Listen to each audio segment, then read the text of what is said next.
Vos Intermarchés, partenaires de la Nuit des Réussites. La Nuit des Réussites avec Studio Icadia. La Caisse d'épargne Grand Est Europe, partenaire de la Nuit des Réussites.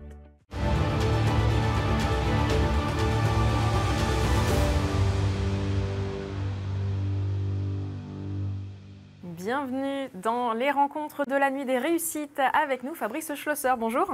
Bonjour Aurélie. Vous êtes le directeur de Canal 32. Nous allons parler donc de la 4e édition de cet événement économique, la Nuit des Réussites, qui aura lieu le 26 novembre prochain au centre de congrès de l'Aube. Alors, avant de parler davantage des entreprises qui seront concernées par les trophées, puisque c'est l'enjeu de cette soirée, rappelez-nous quel est le concept, le principe. Le but, c'est de mettre en valeur les entreprises de l'Aube par une cérémonie qui puisse rassembler l'ensemble des forces économiques du département, que ce soit des artisans, des agriculteurs, des industriels. On rassemble tout ce beau monde dans une belle cérémonie et on met en place une série de trophées, 12 trophées, qui permettent de mettre en valeur les dossiers les plus intéressants.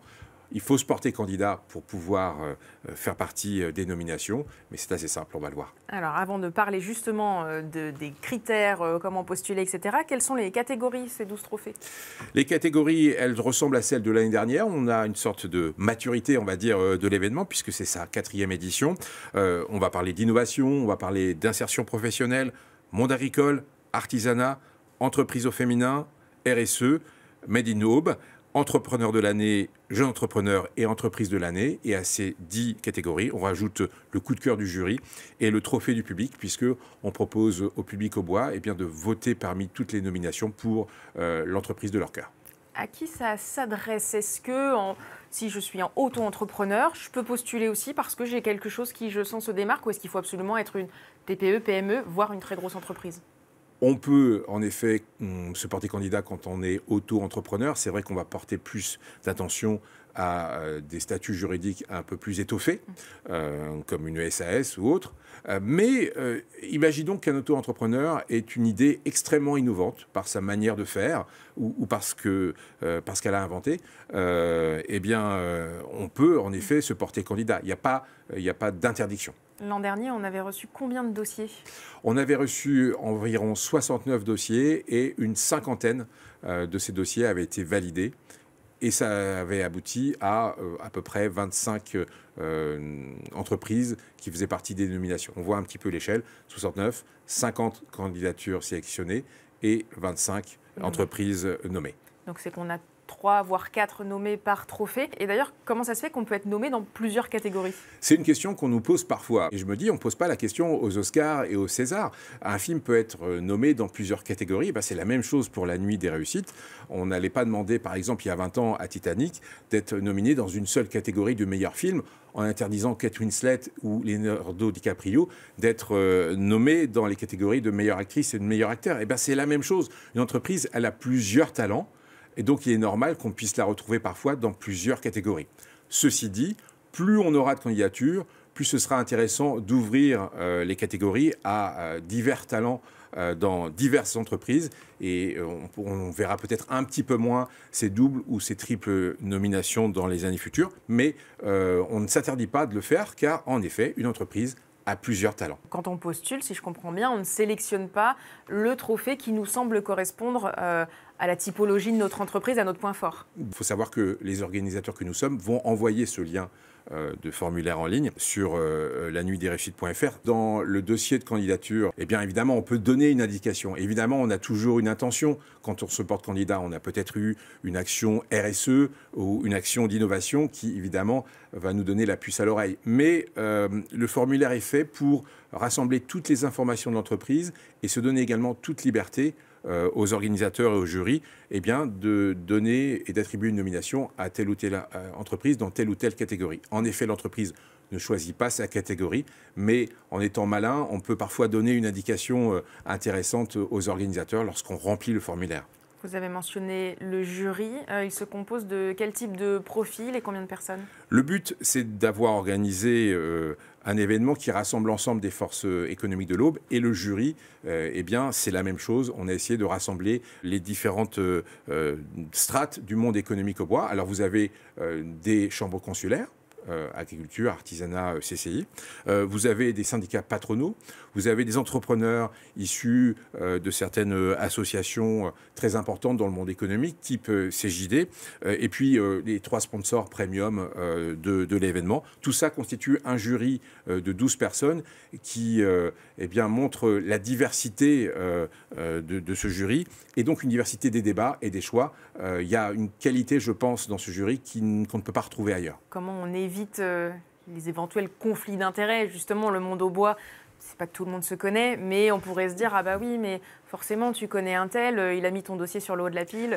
Évidemment, on est un acteur de proximité et la proximité fait qu'on se parle, évidemment. Mais je crois qu'en ayant fait un jury assez grand, 12 personnes, en ayant constitué un jury qui n'est pas uniquement constitué de sponsors, et donc on ne peut pas considérer qu'en étant l'ami d'un sponsor, on va pouvoir être nommé, voire lauréat. Donc avec cette diversité, je pense qu'on garantit une intégrité importante pour la crédibilité de l'événement. Et puis, vous savez, vous avez des personnalités assez fortes, que ce soit le président de la CCI, Sylvain Convert, ou Eric Peters, qui est un de nos sponsors premium. Ce sont de fortes personnalités avec une forte déontologie et une intégrité maximum. Et donc, c'est des personnalités en qui on peut avoir confiance. Comment ça se passe concrètement pour s'inscrire? Là, la première étape, c'est une sorte de préinscription, c'est ça?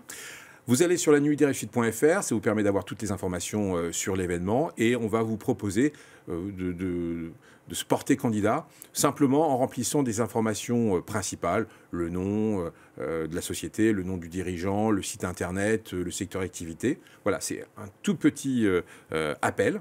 On comprend donc que vous êtes intéressé par ces candidatures. On vérifie certains éléments. Par exemple, que vous soyez une entreprise au bois, ça nous est arrivé que des entreprises venant de Cannes veuillent participer à la Nuit des Réussites, ce n'est pas du tout l'objet. Donc on vérifie ces petites informations. Et à ce moment-là, les organisateurs que nous sommes, nous renvoyons un formulaire en ligne assez important, mais pas exhaustif, qui permet d'avoir tous les renseignements sur l'entreprise et donc de juger sur pièce si cette entreprise peut faire partie des nominations. Et le jury décidera si ces nominations amènent à une récompense.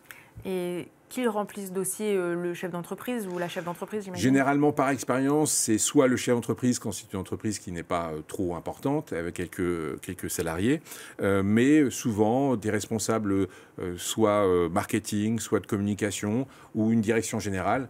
Eh bien, toutes ces personnes-là ont déjà rempli ces formulaires, mais généralement, dans une entreprise, on sait exactement qui est à même de le faire. Quel est l'intérêt de se porter candidat? Qu'est-ce que ça apporte très concrètement aux nommés déjà et évidemment aux lauréats derrière? Je donnerai 3 avantages. D'abord, une visibilité assurée. On ne va pas faire les fanfarons, mais Canal 32 est la télévision locale numéro 1 en France selon Médiamétrie. C'est la télé qui rassemble le plus de téléspectateurs sur sa zone de diffusion. Donc il y a forcément une visibilité assez forte dès qu'on diffuse un programme. Et c'est cette visibilité en télévision que l'entreprise peut obtenir. Cette entreprise, elle cherche aussi peut-être à attirer des talents ou à se montrer par rapport au monde économique au bois. Il faut savoir que ce monde économique nous regarde. 92% des CSP+, nous connaissent et un quart des CSP+, nous regardent régulièrement. Donc cette visibilité, elle est assurée. Puis c'est aussi une reconnaissance territoriale. Il faut savoir que cet événement, c'est à la fois un événement sur notre télévision, mais un événement en présentiel devant 500 personnes issues du monde économique au bois. Et ces 500 personnes, ce sont les 500 qui comptent, on va dire. Et eh bien, ça permet aussi de se montrer face à toutes ces personnes qui ont des relais, qui peuvent pousser un projet. Et ça a aussi son importance, cette reconnaissance territoriale. Et puis je dirais, c'est aussi un moment qu'on peut utiliser comme un moment de cohésion, de team building, essayer d'intéresser ses collaborateurs en montrant ce qu'ils font, en leur faisant participer à la création du dossier.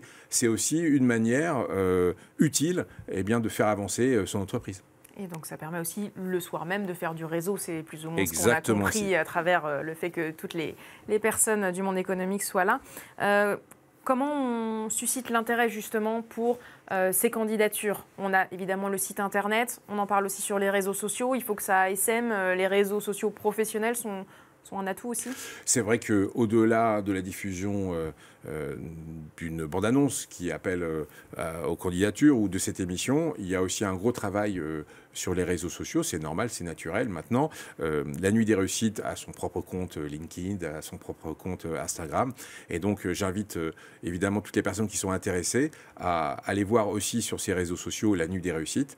Ils auront toutes les informations, toute l'actualité de cet événement. Il faut savoir qu'il y a déjà plus de 1400 abonnés sur notre compte LinkedIn de la Nuit des Réussites. C'est aussi un moyen de se renseigner et d'être, on va dire, en phase et en connexion avec cet événement. Et donc pour les modalités pratiques, effectivement, vous l'avez mentionné, la soirée, donc c'est le 26 novembre. Elle est diffusée en direct sur Canal 32 et elle est aussi en présentiel à l'auditorium du Centre de Congrès de l'Aube. Plusieurs centaines de personnes sur place et une soirée qui se poursuit, qui commence vers 19h et qui se poursuit avec un temps d'échange. Exactement. Et une date aussi importante, les entreprises ont jusqu'au 30 septembre pour se porter candidat, mais surtout, n'attendez pas le dernier moment, par pitié, parce que ça nous arrive souvent d'avoir environ la moitié des candidatures du 15 au 30 septembre. Et je peux vous dire, pour l'organisateur, c'est un peu compliqué. Donc, n'hésitez pas à profiter du printemps pour remplir ce dossier de candidature que vous pouvez retrouver sur lanuitdesreussites.fr. Merci beaucoup Merci Fabrice Schlosser pour toutes ces précisions sur cette 4e édition de la Nuit des Réussites qui aura lieu donc le 26 novembre. Mais voilà, pour candidater pour ces 12 très beaux trophées en jeu, c'est donc jusqu'au 30 septembre. Mais le plus tôt, c'est toujours le mieux. Et on se retrouve très bientôt, nous, sur Canal 32.